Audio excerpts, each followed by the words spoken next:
Greetings, Cap fans, and welcome to a very special episode of the Captain America Comic Book Fans Podcast. It's episode 150. I can't believe it. I'm your host, Rick Verbanis, and as always, we're joined by the best gosh darn co-host out there. That is one Mr. Bob Lucius. Oh, Bob, have no fear. It is I, Super.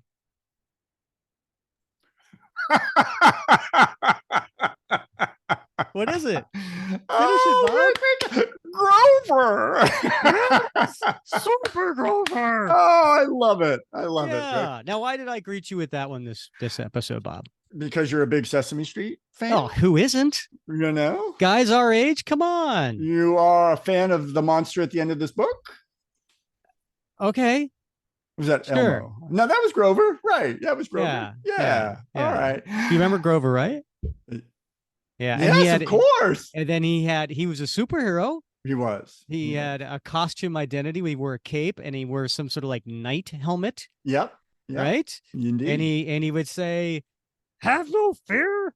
It is I, Super Grover." Right. Yes. Something like that. Classic stuff. Now, yes. Why do you think I'm saying hello to you that today? Could it be because of our guest tonight, Rick? We do. We have a guest tonight. It is Matthew Glover. And back when he gave us a 5-star review on Apple, which was very nice of him. And he signed it like Glover, sorry, I'm probably saying it, Glover, some numbers, right?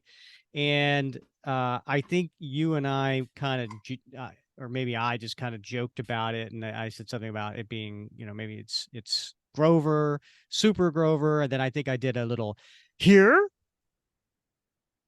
there, right? I think I did that I don't know. I seem to recall that, but then anyway, so.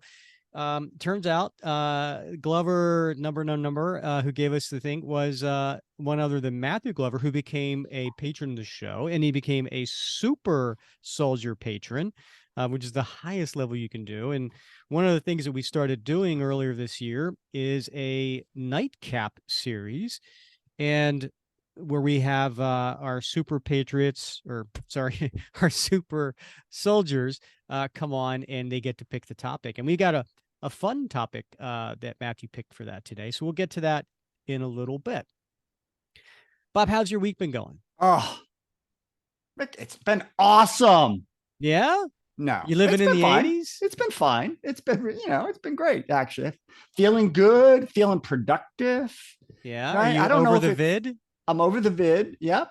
The vid is behind me now, and I'm feeling good. And like I said, back at work, and we got about another week before school starts down here in Florida. So we're wrapping up our preparation to ship the kid off to 8th grade. And I cleaned up the garage a little bit today. So I'm feeling super accomplished in my life.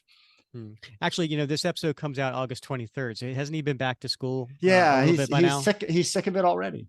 Yeah. Yeah. You know what? I'll tell you a little funny story. So I said, Bobby, what's your big?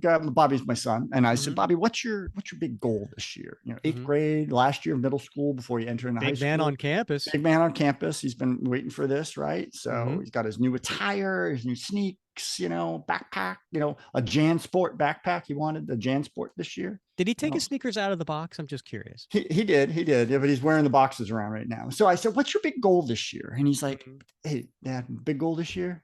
Girlfriend. And I'm like, really? And I'm like, isn't that going to be tough? Because like you're in 8th grade. You've been there for like, this will be your 3rd year. All the girls know you now. Oh. And he said, I'm really hoping for a transfer student. Somebody who doesn't really know my deal yet. I said, oh yeah, that's probably your best bet. Maybe even someone who doesn't speak English. That would be good. Or blind. Yeah, that'd be totally good. Wasn't it everybody's little fantasy there? It's like, the little French girl, foreign exchange student. Yeah, of course. Yeah. So right. Yeah, I like to be supportive in that way. So yeah, you're a great dad. Yeah. Does he like being called a little version of you? I don't think he realizes he is. Like everybody, I think even he thinks, like he looked at his passport when we went on a recent trip. And he's like, why does it say Robert?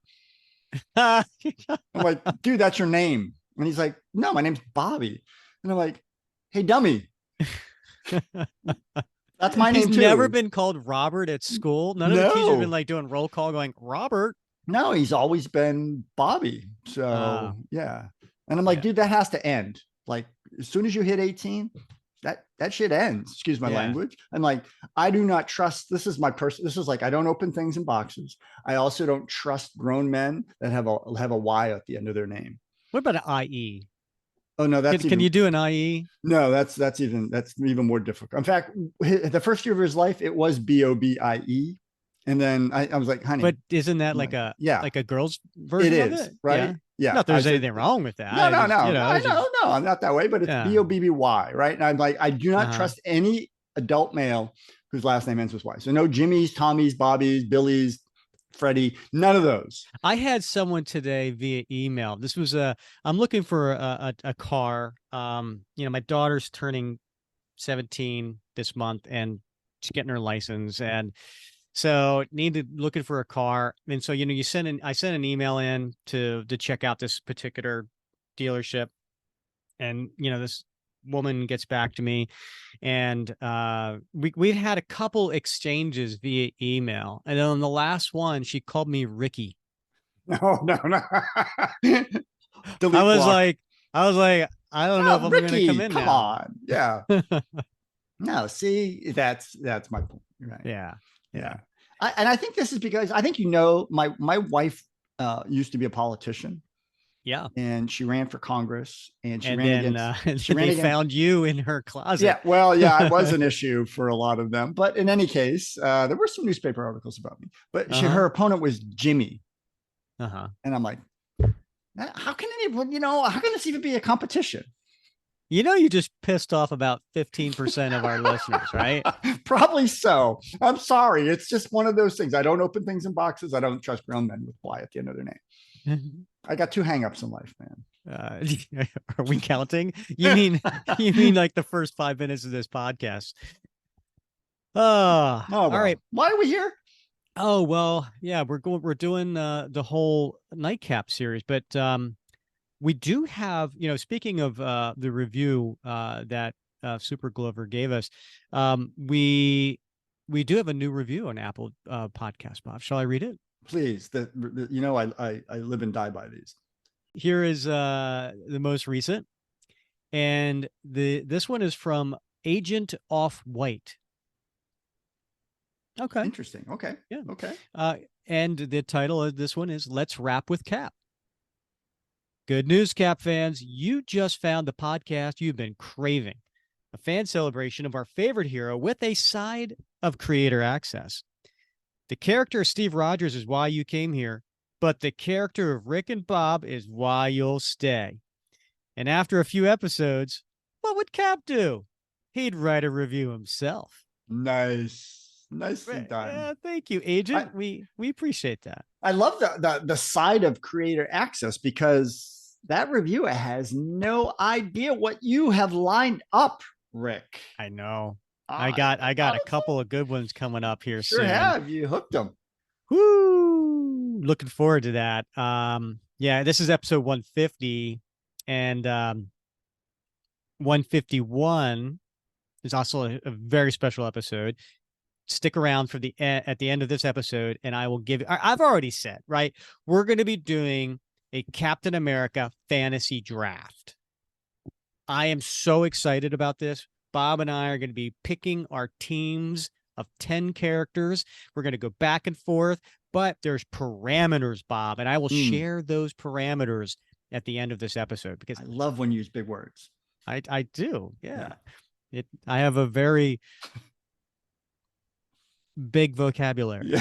That's it. Thank you. Yeah. Nice. And then after that, episode 152, we have a special creator coming on the show. And yeah, we got a lot of fun stuff coming up. But I think we've left poor Mr. Glover in the green room a little too long, Bob. Should we let him out? Yeah, he's probably done his brown M&Ms. Yeah. already, so, Do we have to go back to that? I can explain that to people if they don't understand. It's all right. No? Okay. No, I people just have preferences. That's all. All right. Yeah. All right. Welcome to the show, Matthew Glover. Hello. Thank you for having me. And is it Glover? Glover? It's Glover, right? Glover, like a glove.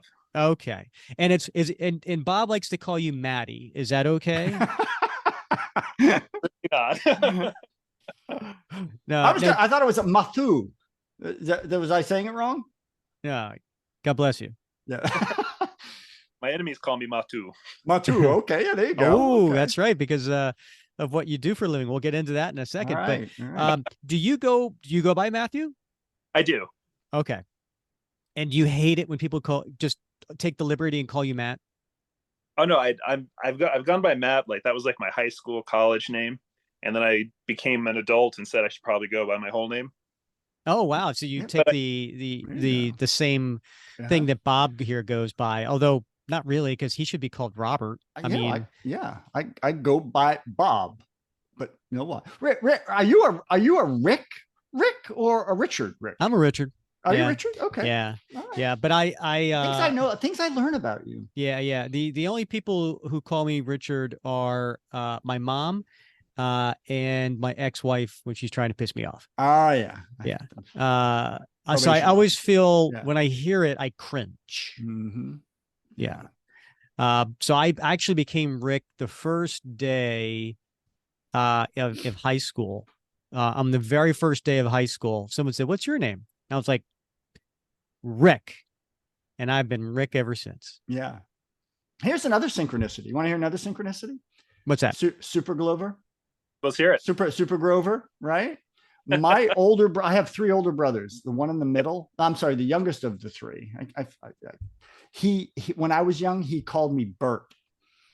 And I hated it. I absolutely hated it. And he still does it now to irritate me. If he really wants to get under my skin, he'll call me Bert. Oh, yeah. That's pretty cool. Yeah. So, do you call him Ernie? I call him Day Day. His name's David. So I would always call him Day Day. And that used to drive him absolutely bonkers as well. Aren't brothers great? Brother, yeah, awesome. Yeah. Yeah. Yeah. How about you, Matthew? Do you have any siblings? I do. I'm the oldest of 3 kids, my 2 younger brothers and my little sister. All right. Yeah. Yeah. So did you torment them as well? No, absolutely not. I was the perfect child who never bothered their siblings whatsoever. Yeah. Okay. Yes. Oh, yes. Very nice. So Matthew, we're happy to have you on the show. One of the things that we do, and we're excited to get to your top 10 list. And do you want to, before, we'll just tease everybody. What's the top 10 list about? Ooh, so the top 10 list we have today are multiverse Captain Americas, or characters that are a Captain America-like character in their section of the multiverse. Oh, I love this. Very cool. So none of these are in the 616. Arguably, no. The 616 sometimes kind of folds in on itself, and maybe some of them have visited, but they're not from the 616. Okay. Excellent. Well, we haven't done that before, so we're looking. I love it. I wish I'd thought of it myself. Yeah, Bob, you should probably do more. I know. So, all right, but tell us a little bit about you. Tell us a little bit about your background. Where do you live? Give us some of the facts. Yeah. So I currently am living in Pocatello, Idaho. So that's kind of the southeast corner of the state. Oh, in the corner? Yep, in the corner. I have my own little private Idaho there. Oh, very nice. Bob got it. I'm sure you got tired of that reference to the movie. Never mind. Yeah, and then I'm currently working for the county in the area as a criminal prosecutor. So I'm an attorney that represents the state and helps assist in putting the bad guys away. Nice. So you kind of are your own little Captain America in your own way. Yeah, it's nice being wearing the white hat. Kind of helping people out in the way I can when I can. Nice. And so you, now I think you mentioned off air, you're married too, right? I am, yes. Okay. So how long have you been married? I've been married for 9 years now. Wow. All right. Congratulations. Any kids yet or no? Nope, no kids yet. Someday, but not yet. Okay. Well, you know what? You're pretty busy being a big kid yourself, right? I'm looking at what's behind you right now. Can you tell the listeners what is your wall of cap stuff and other things there? Yeah, so you're probably seeing the wall of Funko Pops that have been stacked almost to the rafters.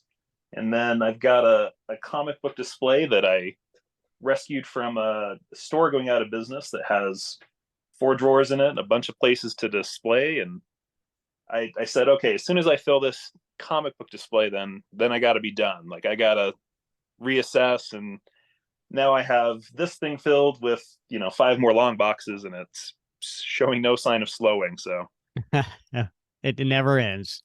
it It never never does. ends. I can't tell you how many times I have said, well, if I just get that, and then that didn't fill the empty hole in my heart. So I have to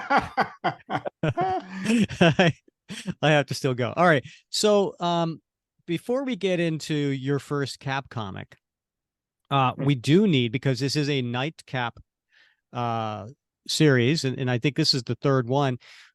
We named that after the fact that Bob and I usually record in the evenings, and we usually do have a drink of choice, and so we thought, what better way than to make sure that our guests, are what just see what they're drinking. So, do you want to start with? Do you have a drink of choice?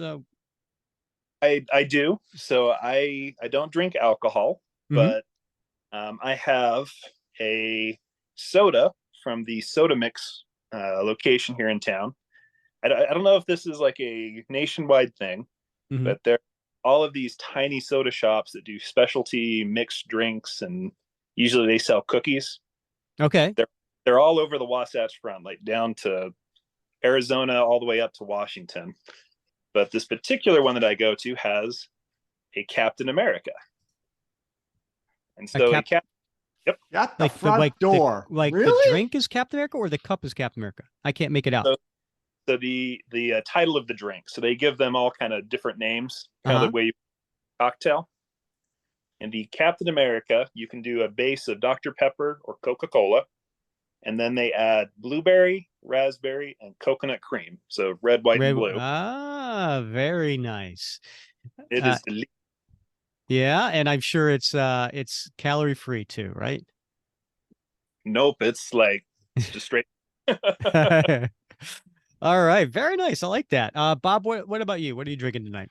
I have some Johnny Walker Irish whiskey, orange, in my Captain America whiskey glass. Okay, so you have that's a John Walker Captain America. It's a John Walker Captain America. Yes. Wow. Yeah. That is well, I mean, both of you putting me to shame here. Yeah. One's got a drink called Captain America, and you've got a John Walker in a Captain America glass. Wow. Yeah. Yeah. What do you got going on in your corksicle? Well, you know what? They're not paying me, so I'm not naming the cup, the container that it's in. But yes, I have. Megan got me this this container that is it keeps things ice in here for like 2 days. It's ridiculous. Because she's a good woman, and she sees when I am outside in the hot sun, she's like, you got to get something that's going to protect that ice. So I have that, and in it is my normal drink, which is I have some vodka with oh no, this is not my normal drink. This is like a summer drink. This is some vodka with lemonade, seltzer, and a squeeze of lime. Wow. You're a fancy man. Right? Very refreshing. Yeah. That's very refreshing. Nice. Yeah. I don't know why you say it's fancy. Well, no, I said you're fancy. Yeah, you're a fancy man. That's a nice drink. in the air while you drink it. Yes, Yeah, yes. oh, he's I got his always, pinky, I yeah, do. yeah, You don't? yeah, Come on. yeah. We're civilized people here. All right, Matthew, tell us about your first Captain America comic. How did you get into him? Yeah, so in answering that question, I had to really think about it, and it's because when I was just a little guy before kindergarten, my dad had a box full of comic books from his youth that he had, and this is the time where X-Men and the Batman the animated series were on, and so I was all about that. And so the first time I ever remember seeing Captain America on a cover was actually on Amazing Spider-Man number 187. And it was terribly confusing for me as a kid because I was trying to figure out why Captain America and Spider-Man would be fighting. Mm-hmm. That is the first one that I truly do remember. That's cool. And yeah, so my dad instilled in me kind of that love of comic books, and it was great because he kept them in this cedar kind of box. Mm-hmm. Yeah. When, like cedar and pulp paper, it takes me back to being like 5 years old. It's kind of cool. Yeah, it's Yeah, nothing that's like a cool. smell that can take you back. Yeah. And then I guess the second one would be the first Cap comic that I ever purchased for myself was the Captain America number 25. That's Dave Johnson's cover he did when they were doing the Marvel Knights. Yeah, volume 4. Very cool. And it was super neat. Where this is after 9/11, and we were at Universal Studios in the Islands of Adventure. We were having a good time, and I saw this Cap cover, and I thought, oh, I got to pick up a Captain America comic. I haven't read one in a long time. So that was the first time I bought and paid for one with my own money, and reading them ever since. And that was a good issue. That was one of those Bucky remembered issues. Right. So. Yeah. Yeah, that's good stuff. Yeah, Dave Johnson did some amazing covers for that series. And so what was it about Cap that made you continue ever since? Yeah, it's so interesting to have gone from Batman to X-Men, and I think there's a certain this is gonna sound real fancy, the nobility of his character. Mm-hmm. He always seemed like, and then he's a man at a time. He's anachronistic, and I really kind of related to that. As I was growing up, I wanted to be in the military, and that was something I had been planning on doing. And Cap embodied all the ideas of what a good soldier is, and so I really kind of got the surface level of, oh yeah, Cap fights for the red, white, and blue, so he's a good character. But as I started to read, and there's a lot more to it than just the surface level when you really get into those virtues of Captain America. Mm-hmm. So that's the staying power that it's always had. I've always liked Cap even before he kind of had his glow up here with the MCU. So yeah, and that's actually, I know we were talking about that in the Facebook group recently, talking about this is a really good time to be a Captain America fan, because before the MCU, there weren't too many of us, and there was, I think I've mentioned this before in an earlier podcast, but it always seemed like there was a hierarchy, within the geek fandom, right? The Batman fans and the Wolverine fans and the Punisher fans looked down on Captain America fans, because we were goody two shoe and all that. And but the MCU and Chris Evans made him cool, and it makes my heart jump for joy when I see walking down the street and I see kids and grown adults wearing Captain America stuff, and because man, you never saw that when you were younger. No, yeah, I mean, even when you look at the old Marvel Marching Society T-shirts and things they used to advertise, it was Spider-Man and the Hulk, and Cap, didn't necessarily get the love that he's so rightly deserves, Yeah, 100%. So tell us, over the course of I guess a couple decades, right, that you've been reading Captain America, do you have a favorite creative team? It's been really interesting to listen to other Cap fans that have come on and talked about their favorite runs, and it usually tends to be the first one that they really read, or Right. the one they're got them into it that that's their favorite. And mine's not really that different. I'd have to say it's the Ed Brubaker run, which is, people have their opinions, but a good run. I was in college and I had a month of Marvel Unlimited access, and when I was when I should have been working more diligently at work, diligently working away at the Brubaker run. So I really love that one, and that was probably the first time I read a really long series from start to finish. And I loved how he was able to weave different things in, and there were a lot of different themes that really resonated with me at the time. So, did you have a favorite comic, favorite Cap comic from that run or any other run? Oh god, it'd be tough. I maybe not to switch gears, but I really love the Man at a Time that Mark Waid wrote. Oh, the miniseries, yeah, that was great. Really love that, and I think one of the scenes that's the most powerful to me is it's either the end of the first or second issue or so, where Cap realizes that he's not going to be able to go home, and he's on the stairs and he's distraught, and that's such a realistic moment, because I think anybody would be that way, having been taken absolutely from everything into this strange world. I thought that was a really powerful combination of art and story. So, yeah, I agree 100%. That came out back in 2010.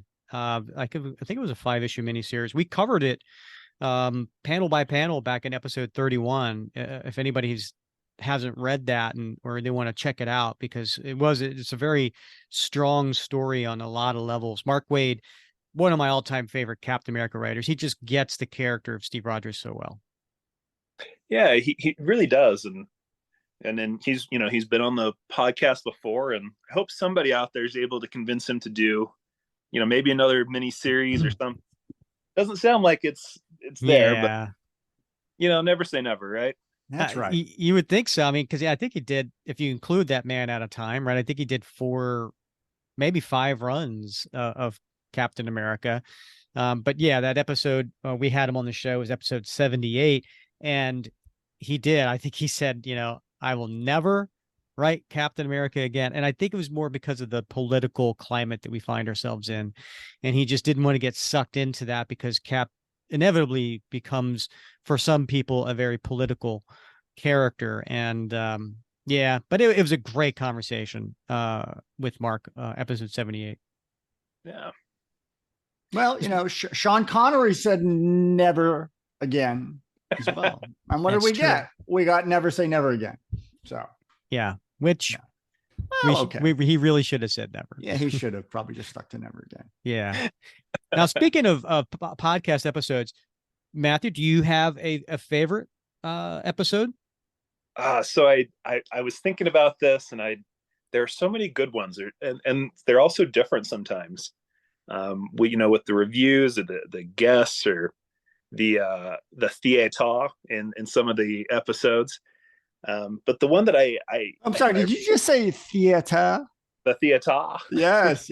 Okay. Rick is a hell of a thespian. So, hey now, hey. Said that. Yes. I am not. I'm happily married. And not that there's anything wrong with that. Exactly. No, but I realized, so I went back through and looked at all the episodes, and it turns out that I actually listened to the episode 91, the one with Lansing and Kelly. Okay. I actually listened to that 6 times. Oh, wow. You were the guy. It was me. Oh, that was you. Okay. But I would just get done with it. I'm like, wow, these guys are really excited about the character. They got some good ideas. Maybe I missed something. I'd go back and listen to it again. Uh-huh. Yeah, that was the first time we had him on, when it was shortly thereafter that Symbol of Truth and Sentinel of Liberty had just launched. So they had a great conversation with them. It was great having them on, and then they came back episode 121 to kind of give us, here it is a year plus later. Great guys, and I thought they really got Steve Rogers. I thought I thought they really got the character. Had some interesting concepts, interesting ideas. It'll be cool to see them take those ideas moving forward with their new Thunderbolts series coming out in December. I really liked Jim Zub's Thunderbolts that he wrote when Bucky was leading that team, and so I thought I wasn't disappointed, but I was concerned that they were taking off the title so quickly. But when I saw that they get to kind of finish out some of those ideas, and they've got a really fun team put together, and I'm pretty excited. Yeah, we actually, you haven't heard it yet because it comes out tomorrow. But we talked with editor Alana Smith, and we talked a little bit about why they left. Why were they no longer on the series? The series, both series, him and Tochio Yabuchi, and also talked about what's coming up. With their work on Thunderbolts. Plus, we get into the new JMS series. So that's episode 147, which if you're listening now, that came out probably 3 weeks ago. But anyway, it was a great conversation. Yeah. Matthew, is there anybody we haven't talked with yet on a podcast that you'd like us to talk to? Ooh, that's a really good question. I'd have to think about that. I think it would be interesting to it'd be a big get somebody like Kevin Feige or one of those muckety muck types. Oh, the muckety mucks, yeah. But who I think would actually be really interesting is Christopher Yost, Chris Yost. So I've got a couple of questions for him because he wrote this really interesting series. It didn't get finished. It got to 5 issues out of the 12. It's called, I think it was Band of Brothers. But that was a great series. Well, it started, and then Loki showed up, and all this stuff was happening, and using these Golden Age characters and the different context of World War II. Yeah. Reading that, and I was like, great. And then it didn't come out, and I was like, oh, maybe they're off a month. And it never finished, and I kind of want to know what happened. Isn't that the weirdest thing? I mean, they do tend to wrap up a lot of series, but that was one where they just cut it off at the knees. Mm-hmm. Well, and Yost, some people call it the Yost verse, but he did the Earth's Mightiest Heroes, the animated Avengers series, and I loved how he was able to take those classic Jack Kirby stories and translate them in with the Avengers, and he takes the modern stuff and puts it in there too. And I think he's got a really good beat on the character. I think he really gets Cap. So he'd be an interesting one to have if we can find. Yeah. He's probably next. You're writing this down, Rick? Oh yeah, I sure am, Bob. Take a memo. All right. He's a screenwriter, so he might be on strike. Now's the time to get to him, huh? Yeah. I really want to get to this top 10 list. So how do you want to cover this, Matthew? How do you want to go through these 10 multiverse versions of Captain America? Yeah, I thought this would be kind of fun. I really enjoy the top 10 episodes when we do them. All right. I didn't necessarily put these in any order because they're all so different because it's a multiverse of heroes. I didn't want to assign value to one or the other, but all right. So where do you want to start? Well, I think we ought to start with the Soldier Supreme. Ooh. So that's Stephen Rogers, and so spelled with a PH, like Stephen Strange.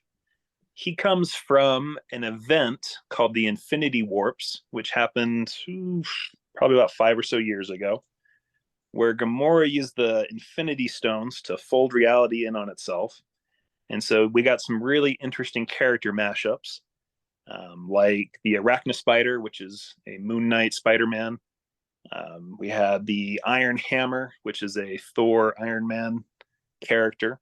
But the one that we're here for today is Stephen Rogers, the Soldier Supreme. So you have to imagine his look. He's got the cloak of levitation, the Eye of Agamotto on him, but he's got the Captain America cowl, and he's got this great handlebar mustache. That's blonde. That is blonde. Yeah, so he was he volunteered to be, like Steve Rogers does. And then Morgan Erskine, so Dr. Erskine, presented herself as a scientist, but her super soldier serum was actually a fraudulent cover for mystical rituals, which enhanced Stephen's strength and physicality, while granting him access to the powers of sorcery. Erskine was shot shortly after Rogers' transformation by a Nazi spy, and her true identity and origins were discovered by the military afterwards. So, while disappointed with Erskine's method, the army was pleased with the results, and Stephen was thrown into the theater of war. So he led his unit comprised of Dum Dum Fury and Bucky Wong. I love it. And they were known as the Howling Commandos of Hoggoth. That's pretty neat. Yeah, that's pretty cool. I did not read this one, so I am new to this. So, but I did see the Funko Pop. Yeah, right. Yeah, I thought this was an interesting one because at first breath on it, you go, oh, that's kind of weird. But then you're like, oh no, Soldier Supreme. Stephen with a PH. Okay, all right. Yeah, yeah. It's always cool when they do the mashups like that.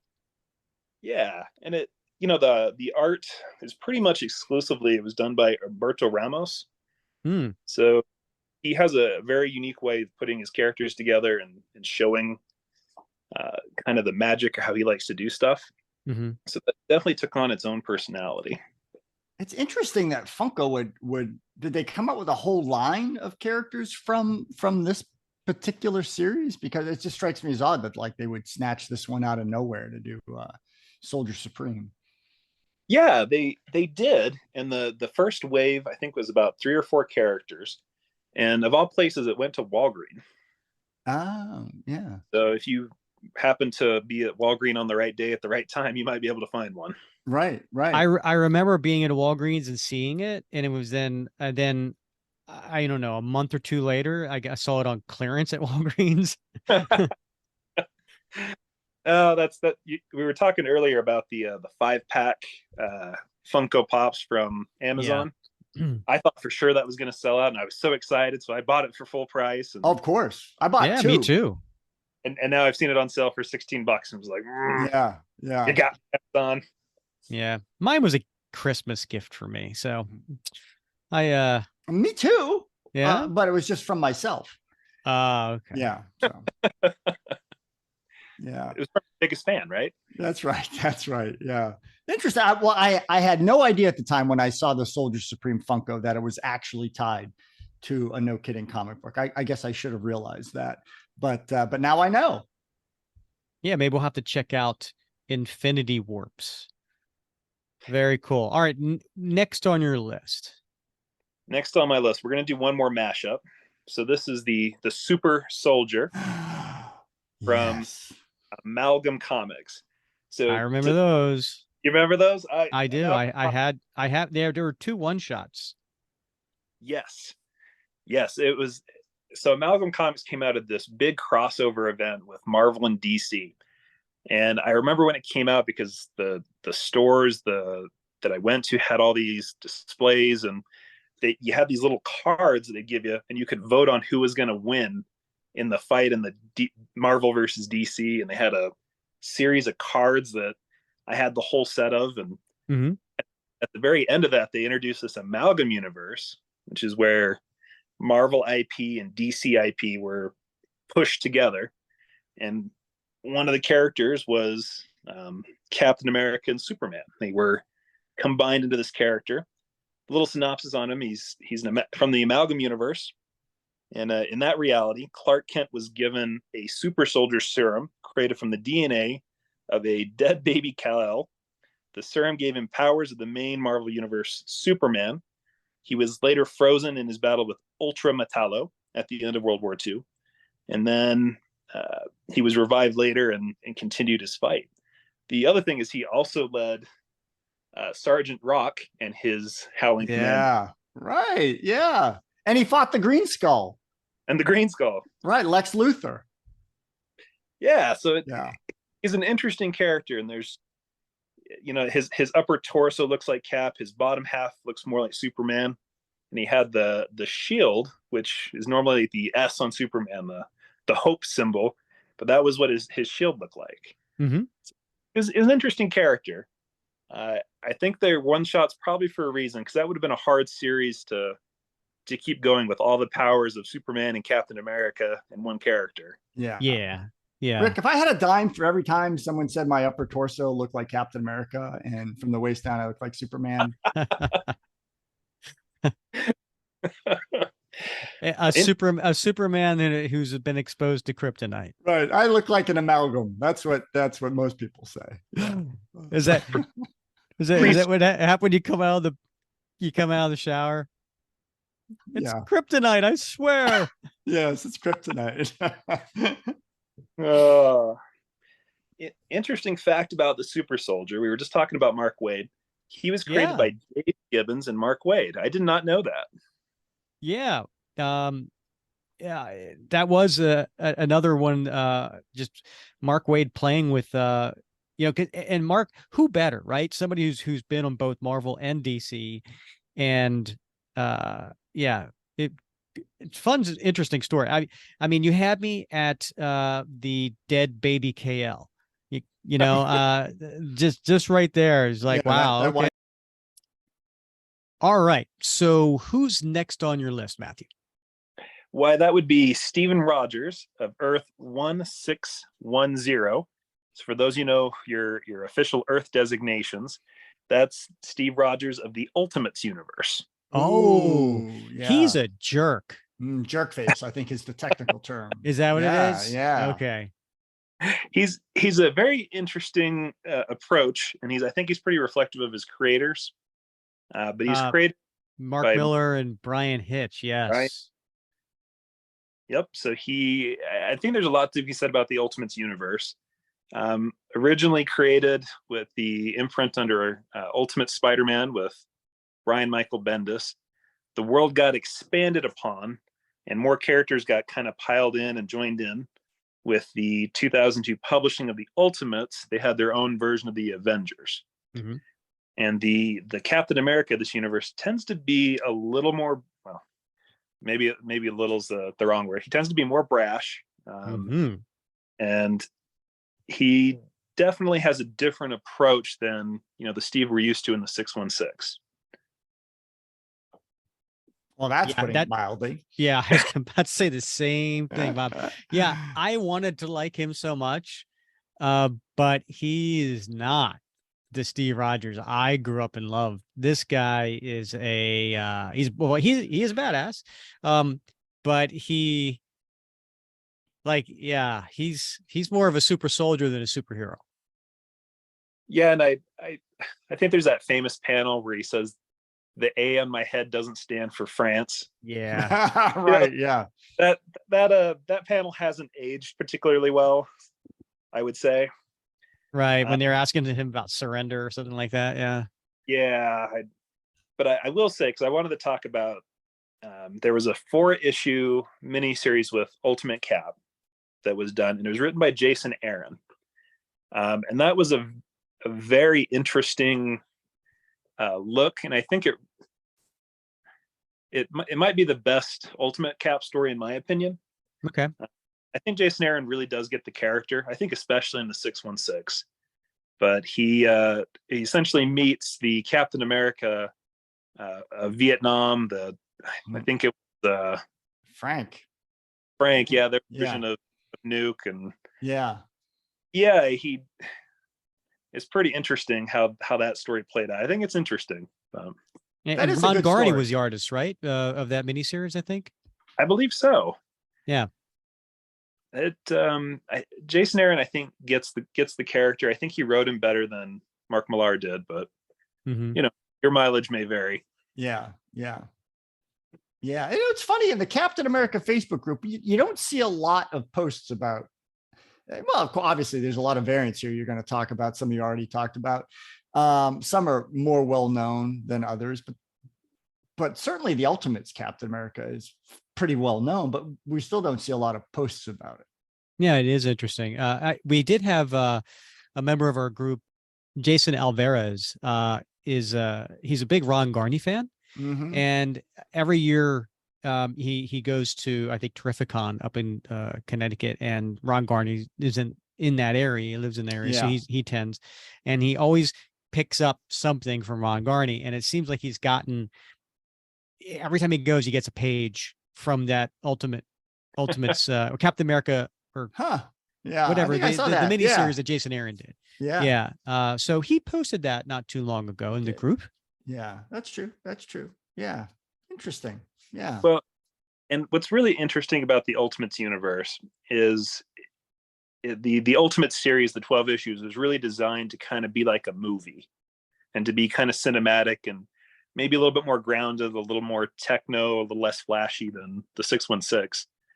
But if you really look at how Chris Evans and the MCU have interpreted Steve Rogers, he looks a bit like the Ultimate Cap, but he definitely does not act like the Ultimate Cap. So yeah.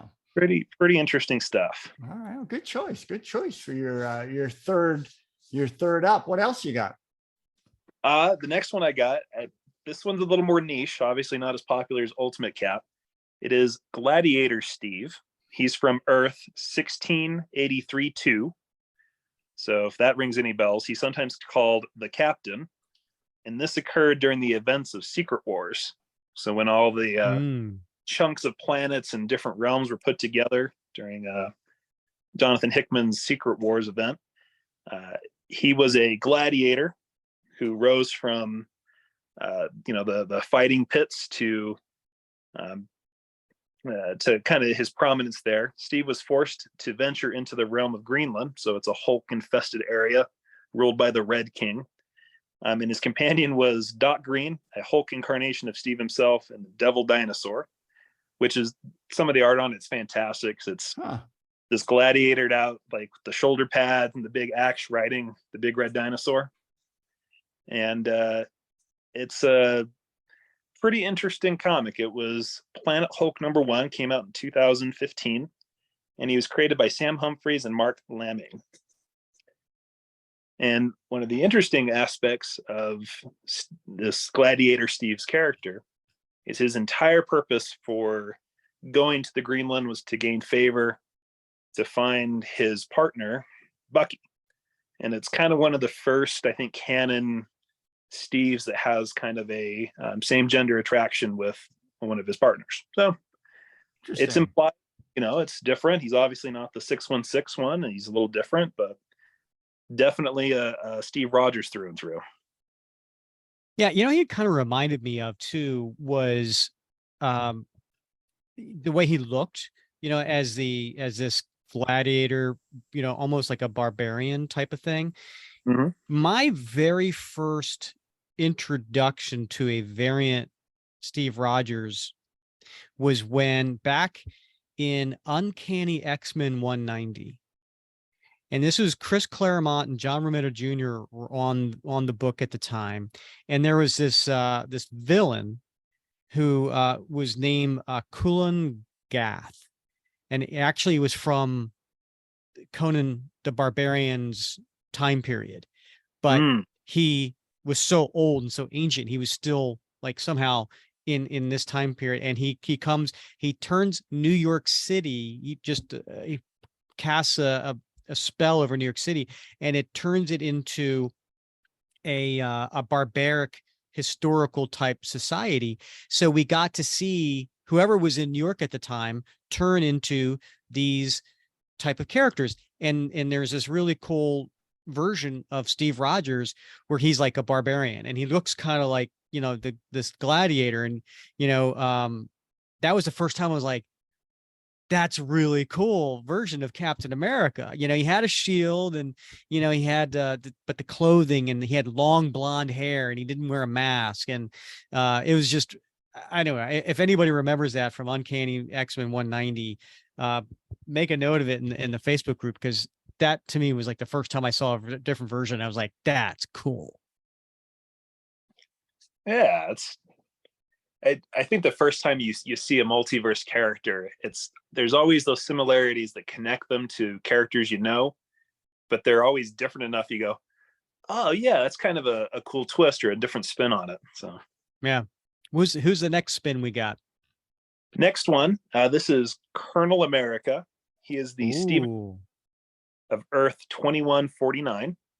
So if anybody out there knows which universe this is the Zombies, Marvel Yeah. Zombie. So fans call him Zombie Cap, but this Steve Rogers variant was actually a colonel. So he finally, got past his captain rank. And he even served a term as partial term as president. He was president of the United States when the zombie outbreak occurred, but he was claimed by the zombie plague and transformed into a ravenous flesh-eating monster as depicted in Marvel Zombies in 2005. Unsurprisingly, the character was created by Mark Millar and Greg Land. Yeah, I remember when that came out. I actually had my store back at when Marvel Zombies came out, and it kind of became a huge hit. And it was first, I think, introduced in, did you say Ultimate FF, right? I think it was. Yeah.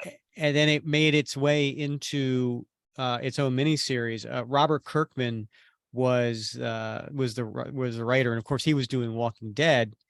And so here he is over for Marvel, and he's doing a Marvel version of the zombie world Apocalypse. It was really cool. Yeah, and you're right. We always call him Zombie Cap, but he's a colonel. Eventually. I mean, he was president too, so. He's his damn rank, Rick. He sure as hell earned it. Yeah, okay. Yeah, funny story about Robert Kirkman. Because we talked about how, you go by Matthew, but sometimes people just automatically just call you Matt. And I was interviewing Robert Kirkman back when I had my store and on for my website at the time. And I had him on, I was talking to him and I said, do you go by Rob or Bob? Like, what can I call you? He goes, it's Robert. And then he went off on a tangent. He was like, I don't understand why everybody thinks they could just call me Bob or Rob or Bobby. It's Robert. And I was just like, okay, I'm so sorry. Yeah, that's why we ask. Yeah. Yeah. And this was before the Walking Dead TV show came out. So he was hot, but he wasn't like, a household name at that point.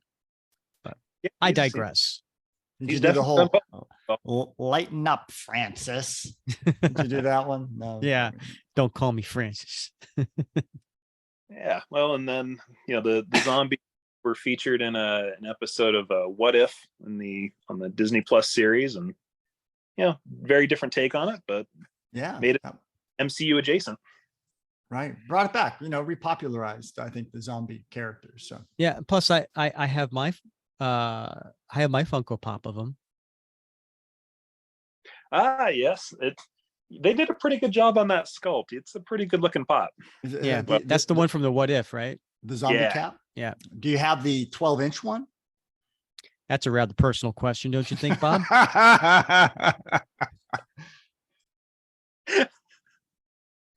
All right, moving along to the next character. I'm sorry. Yes. All right. So this next character, I won't give it away.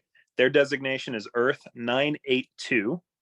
So if anybody's quickly trying to Google that, this is Sharon Carter, also known as America. Yes.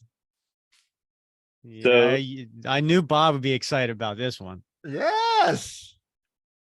So I first encountered American Dream in the 5-part Captain America Corps series from probably about 10 years ago.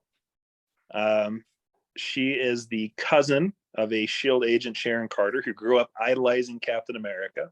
She got a job working as a tour guide for the Avengers Mansion. And when the new Avengers team was formed, she was invited to join. And she designed a costume, created a disc weapon that looked like a miniature version of Cap's shield, and has undergone a lot of physical training to make herself as strong and agile as humanly possible. So she does not have, as far as I know, a super soldier enhancement. So, she's got enhancements, all right. Yeah, those boots. Hey, look at those boots. Look at those boots. Yeah. Yeah. So interesting. Like there was, who do we have? Oh, we had recently on the show, Scott Koblish. Yeah. Scott Koblish was on the show. And Yeah. he had been very much involved with that character. Yeah. But we need to cover maybe one day is that mini series that was written by Roger Stern. Oh, Captain America Corps. Yeah. Yeah. Talk about variant caps, right? Yeah. There's quite a few in there. It's like 5, right? Yeah. Well, there's an original character that we'd never seen before, and he's from the future. He's one of the future Cap characters, and I had it down to him or to Sharon Carter, the American Dream. Excellent choice. Excellent choice. Yeah, well that other character you're talking about, he was like a descendant, and it had like all these different nationalities.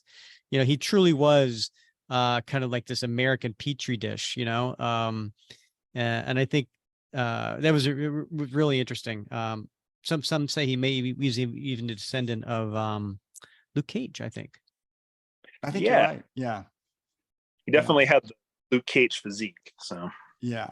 I actually just recently picked up a copy of A Next #4, the first appearance of American Dream, because I am like super hopeful, because I'm just the sort of guy that like believes in pipe dreams, but I'm hopeful that, since they did away in the Marvel Cinematic Universe with this idea that Sharon Carter was going to, be the big baddie, that maybe some sort of, we'll see something, maybe, who knows? I would love to see her, as American Dream. I'm hopeful. I hope springs eternal in my breast. All right. Some good ones. Let's see. I think we've got are we halfway done? Yeah, we're done. 4 more. 4 more. All right. Who's next? All right. So this one is a Steven Rogers from Earth 70105. Excellent. And this is a really great story. I think maybe we ought to review it someday, but it's called Bullet Points. Yes. So this is a series that begins on December 8th of 1940, when Dr. Abraham Erskine is killed by a German spy, along with military police officer Benjamin Parker, before the super soldier was to be used in Project Rebirth. Due to the assassination, Project Rebirth was canceled.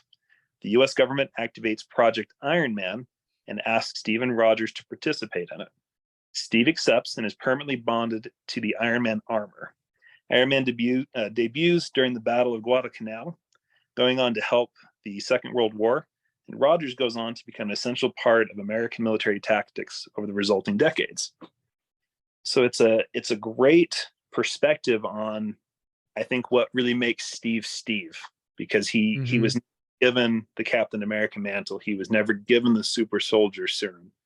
But when there was an opportunity to serve in this Iron Man capacity, he had no flinch to do it. He jumped in, and which created an interesting rippling effect, which is what Bullet Points is about.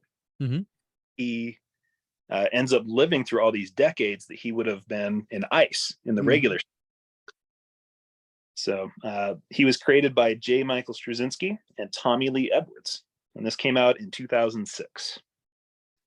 Excellent. Yeah, it's a cool take on it. Hopefully one of these days we can get JMS on the show and talk to him. Obviously he's the new writer, right, for the new Captain America series coming out soon. But yeah, this is he had a very cool take on Steve Rogers here.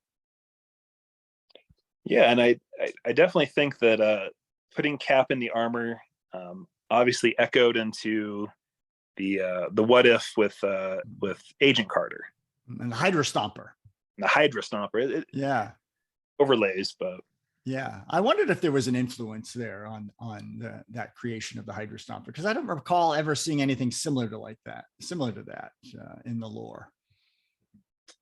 So I definitely think that Bullet Points influenced the What If conception. Yep. Yeah.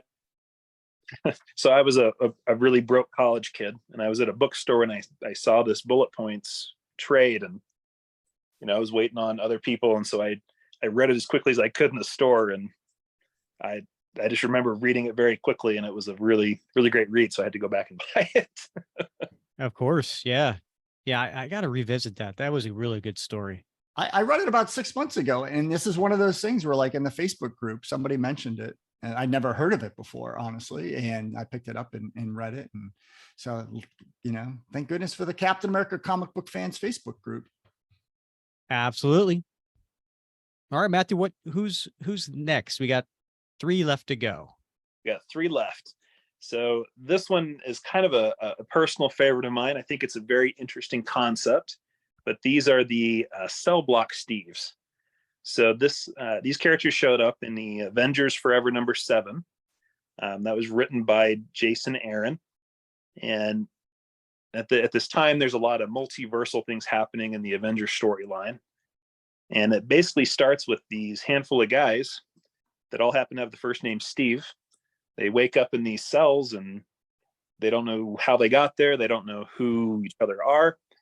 But as soon as a door opens, this guy runs through it and then is immediately thrown back in, injured.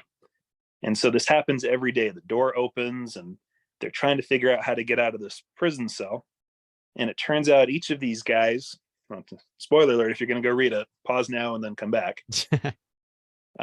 Each of these guys is a Steve Rogers from somewhere else in the multiverse. Yeah. What was being done is they needed to create an army that could fight the Mephisto multiversal army that had started destroying the multiverse. And what would happen is these guys would run through this door and basically a cap shield would fling out and knock them back into the cell. And so it was that grind, time over time, getting better and getting stronger and becoming a super soldier that these, physically weak characters had to do. So there was a weak comic artist. There was an anti-establishment rabble rouser. There was a shy introvert, and there was a dog named Steve, who all had to get through this course. Yeah.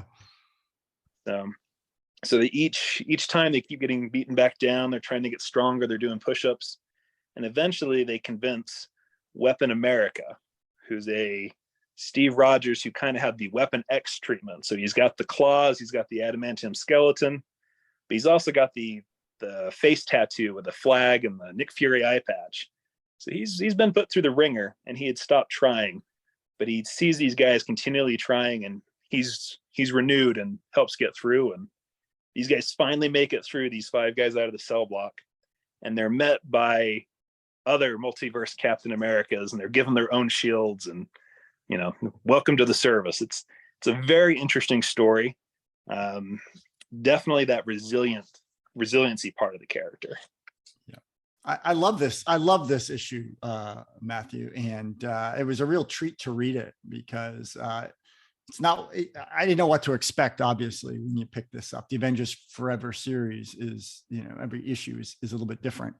And so picking this up, not knowing where it was going to lead, it had a really great ending, great message about all these different Steves, and they were all able to pull it together and be resilient. That very cool.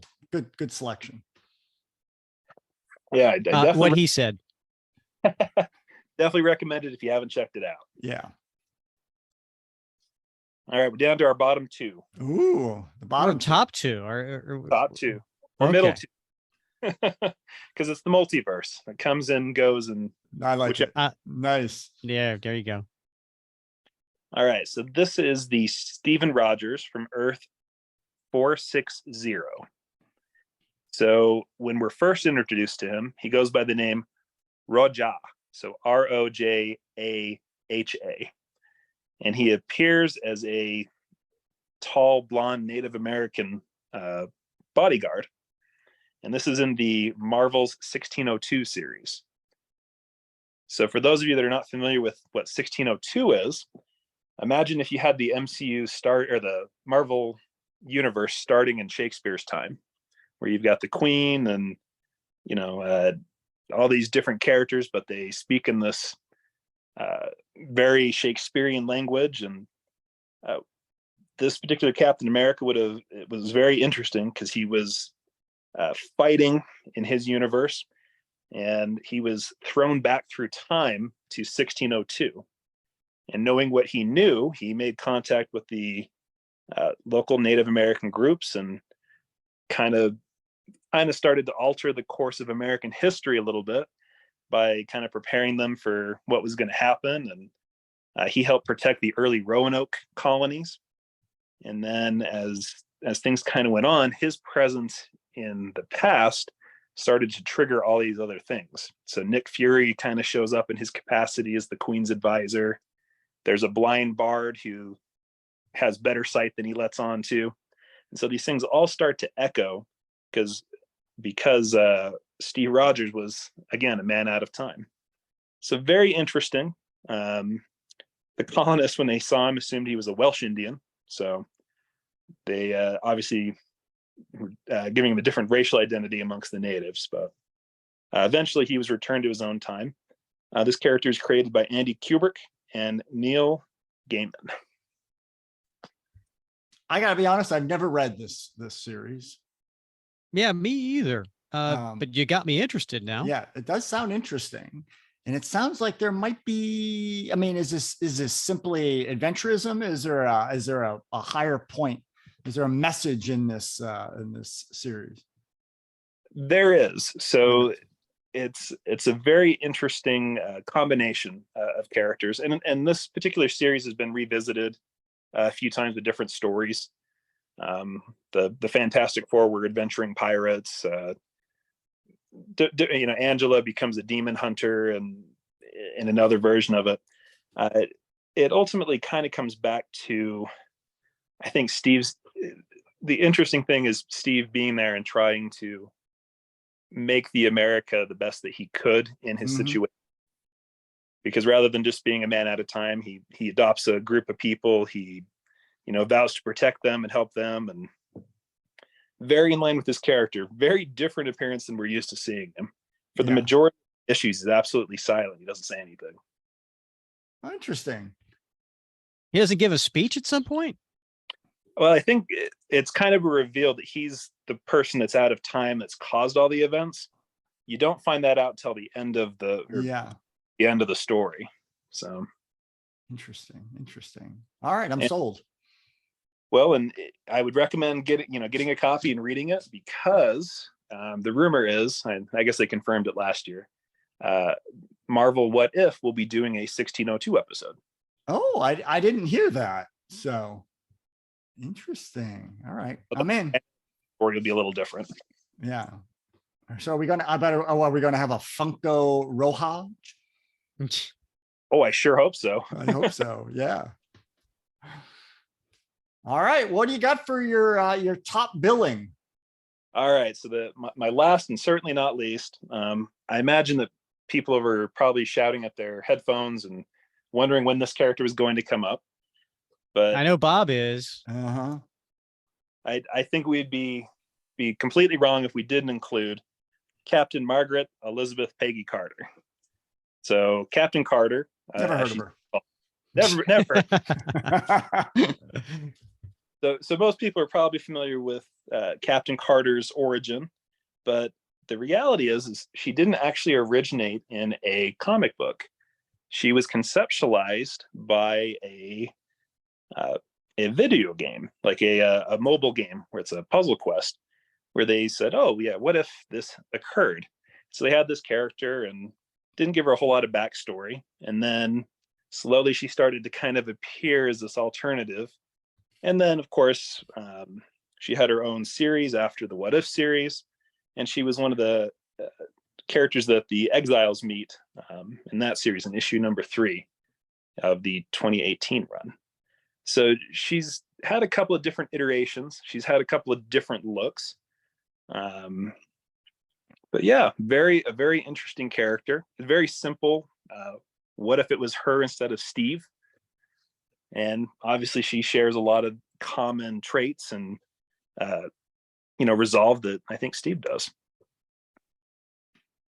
Interesting. I am a big fan of Captain Carter, which is slightly different. And then, as you pointed out, her first appearance in Exiles number 4 was a Captain America variant. And only later in What If, and of course in her own series in Avengers Forever, she appeared as Captain Carter, the British variant. Big fan of this character. I'm just giving Bob enough space to Yeah. to say whatever he needs to get out. Yeah. Well, here it is. Here's my thing, Matthew. This is why I'm such a big fan. Obviously, I just love the character, and who doesn't love the character? I have this fantasy. I have a 13-year-old son. Okay, we're just gonna stop there. So I have a 13-year-old son who I keep saying, someday this will all be yours. And he's like, oh, I can't wait to put it on eBay. And so I'm like, I'm planning, like, it skips a generation, right? So I'm like, well, you'll have a son someday, and someday this will all be his. And then I think to myself, what if he has a daughter? I need to be prepared for that, right? So one of the reasons I picked up that ANEX number 4 with America Dream first appearance, I was like, what if he has a daughter, right? But I also have my collection of Captain Carter collectibles and comics, because I thought, what better like alternative for my granddaughter, my hypothetical future granddaughter, who may not be into Captain America. Maybe she'll be into Captain Carter, and she'll want the Captain Carter Funkos and the statues and the comics. So I think it's a great character, and I do hope we see more of her in the second series of What If, and I hope we see her more in the comics as well. Yeah, I'd like to. They did that 5-issue miniseries, which I thought it was okay. Wasn't quite as not the direction I thought it would go, but yeah. I am excited. I know she's set to make an appearance in season 2 of What If. One of the things I kind of like about collecting Captain Carter is it's very limited. Like, yes, there's a million Cap things, but there's a handful of Captain Carter things, so it's a little more. You can be a completionist with Captain Carter. One of the tricks has been getting the Funko sodas. Have you seen those? Yes. Yeah. Ask Bob if he's opened up any of those. Oh, see, but you have to open them to see if you get the chase. No, I have the chases. They're all chases. Explain it, Bob. Go ahead and explain it to him. Yeah, what is it? Heidinger's cat, Schrodinger's cat. Schrodinger's cat, right? So the cat is both alive and dead until you look in the box. And so that's the same thing for my Funko sodas, right? They are both the regular and the chase until I open the can. So I have all chases as far as I know. Very nice. Yeah. All right. Right. So all right. So cool top 10 list. We didn't rank them, but I'm curious, does anybody have, well, I don't know. I mean, this is like a layup for Bob, but who's your favorite that Matthew put in this 10? Ooh, I gotta tell you, I love Captain Carter. I love Captain Carter, but we all know you love Captain Carter. I do think, as much as I don't really love the character of the Earth 1610 Ultimates Captain America, I do think it's an interesting character, just as in contravention, right? To juxtapose against the 616 Captain America. I think it creates an interesting conversation. And so from that perspective, I wouldn't mind seeing more conversations about it in the Facebook group, and some comparisons about how they handle things differently in their backgrounds and even their love interests, right? So that's true. Yeah. So I think for me, that would definitely be the most interesting variant. Okay. All right. How about you, Matthew? Did you have a favorite of these? Oh, they're each kind of special to me. That's why they made my top 10 list. I do really like Captain Carter.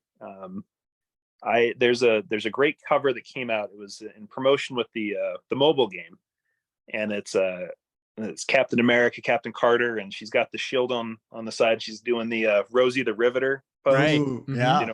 Do it.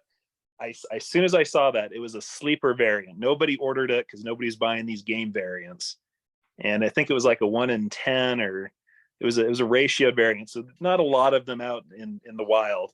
Mm-hmm. And saw that come out, and I'm like, oh, I got to get one of those. And I'm glad that I did. Very wise choice. That's been a difficult variant for a lot of collectors to find. Yeah. That's hard to get. Very expensive now. Good choice. Rick, how about you? You got any preferences? Yeah, well, there's certainly a few in here that I haven't read before, so I want to check those out at some point. But I would say I'm gonna go with Iron Cap from Bullet Points. I have a soft spot for the pre-super soldier Steve Rogers because it's about the character of the man as opposed to, anything else. So, um, seeing him continue on to, as a hero and what he can do to help his country during the war, without having gotten the super soldier serum. So I'd like, it's a cool take on the characters. I thought for sure you were going to say Soldier Supreme, But I haven't read that one. I know, but you have a certain visual similarity. Oh, from here down, the blonde goatee. Yeah, you could like slap on the cowl. I think Uh-huh. I'm telling you, Halloween this year, buddy. Yeah. Soldier Rick Supreme. Okay. Handing out candy bars, full size. So I have to ask, of all these 10 characters, which one was the biggest surprise or biggest kind of standout that you hadn't heard of before? I'm probably hadn't heard of before, the Gladiator Steve. I didn't read the Battle World Secret Wars, so I really wasn't familiar with him. The others I had heard of, even though I may not have read them all. Like the Marvel 1602. I didn't read all of it, but I did read some of it. It's been a long time since I've read some of these other ones, but that one I was not familiar with. Interesting. I would say the Soldier Supreme, because the only way I would have ever been familiar is with the Funko Pop character, which I thought was just made up by Funko. I didn't realize it was actually associated with a comic. So news to me. So I'm actually going to pick that up and thumb through it and take a look at it and see what the hubbub's about. All right. So this has been a lot of fun having you on the show, Matthew. Thank you for being a patron and supporting the show. We really do appreciate that. Was there anything else while you're here and you've got the soapbox? Was there anything else that you wanted to talk about during this episode? Oh no, I feel like I've taken up plenty of time here with my top 10 list. Nothing you want to share with Kevin Feige or Alana Smith or Tom Brevoort, because they're listening. Well, I think of what I would say to the listeners. One of the best panels that has come out in Marvel Comics recently was featured Steve Rogers, and he was carrying a casket on his shoulder by himself. And the text around it was written by Jason Aaron. Talks about how this last surviving World War II veteran always wanted to be buried and have an honor guard of guys that he had served with and peers. And we're getting to the end of our World War II veterans where we don't have very many left. And I think that particular panel with Steve carrying this veteran to his final resting place is probably one of the best panels. And I've posted it in the Facebook group a couple of times, but if you haven't checked that out, I definitely recommend it. Yeah, and thank you for posting it in the group too, because it always gets a lot of comments and some reactions. It's a moving story or moving panel. With everybody kind of standing around watching Cap carrying the casket. Yeah, indeed. Yeah. So Bob, I did talk about next episode, right? We're going to be doing this Captain America fantasy draft. Now, right. Matthew, do you follow football at all or have any interest in fantasy football? No. Okay. Not whatsoever. All right. Well, you can help Bob then. Yeah. All right. So basically the premise here is that in a fantasy football draft, you are competing against other people to build your team. And then eventually those players are going to, in real life, do things on the field that will result in points. And then whoever has the most points wins, right? So there's whatever.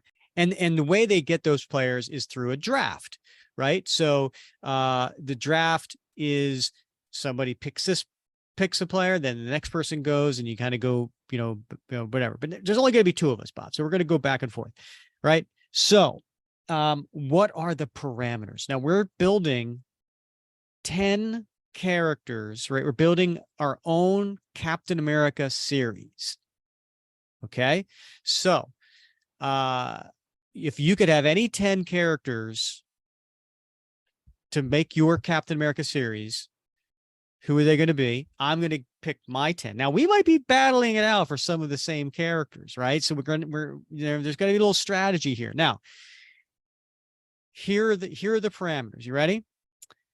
All right. Captain America's, we already assumed Captain America is in our series. It's the other 10 characters.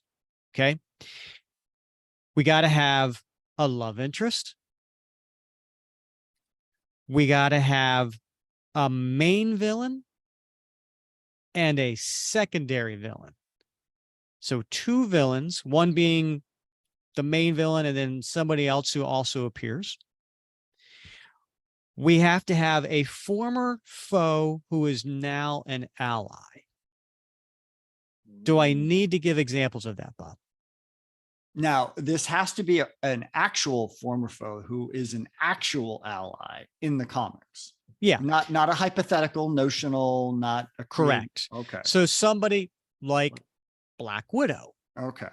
Right? Somebody John Walker. Right? All right. So there you go. And then you need to have a civilian. Somebody who is not powered, is not a hero, not a villain, but a civilian. All right. That could be Jarvis. Okay. Right? That could be anybody who's been in a Captain America story. All right. And these are all somehow associated with Captain America at some point, right? Yeah. Now, here's where it gets a little tricky. Ooh, tricky. Captain America's been around for 9 decades, 40s through the 2020s. Okay. You got to have somebody representing at least 5 different decades. Right? Now, this is somebody who was introduced in that decade. So it couldn't be like, well, I don't know. I'm going to pull Bucky Barnes, right? Bucky Barnes would be from 1940s. All right. Okay. You're not going to say, well, he showed up in 2000. No. Where was he introduced?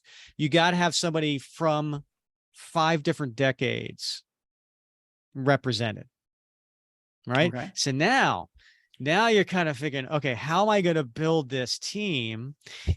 And you better have backup plan, because I could take somebody, you could take one of mine, and then it all goes to hell. All right. We're going to have 2 minutes to make our picks. Okay. Okay. Nah, that's too long. We're going to do, all right. How about this? We'll have 1 minute to make our pick, and then we'll have however long we want to explain it. Right. Like if I pick, again, let's say I pick Jarvis as my civilian, right? Then can get into, and this is how I'm thinking Jarvis is going to be in this story. He's going to have, this kind of role or whatever. And this is why I picked him, so we'll explain our picks after we make our picks. Then what we'll do, we'll have our teams, and then we'll post it on the Facebook group as a poll, and people can vote for which team they would want to see as a Captain America story. All right. Okay. All right. Does that sound fun? All right. I like it. Are you up to the challenge? I am. I'm going to need a refill. Hey, can I get a refill here? I'm going to need a refill on this. Okay. All right. Lubricate what do you think, motors. Matt? Does that sound like a fun episode? Oh yeah. I think adding the one character from 5 different decades, that, you start going, okay, well, is my love interest from the 80s? Is my villain from the 90s? Maybe I got to go back. I think that adds a fun element to it. Yeah. So Bob, you're actually got to come prepared for this one. All right. You're asking a lot, but I'll do what I can. All right. I'm excited for it. I can't wait to do it. And And then after that, episode 152, we have a guest, and I can't wait to tell the guest, but our patrons get to get that information first. So Sure do. I'll be sending an email out to our patrons so that they know who the guest is and they can submit a question. So a couple cool episodes coming up. All right. Well, this has been fun. Thanks so much to Matthew Glover for coming on, being our guest, being a patron of the show for our Nightcap series. And for Bob Lucius, I'm Rick Verbanis, and you have been listening to another episode of the Captain America Comic Book Fans Podcast. And now the exit music plays. That's it.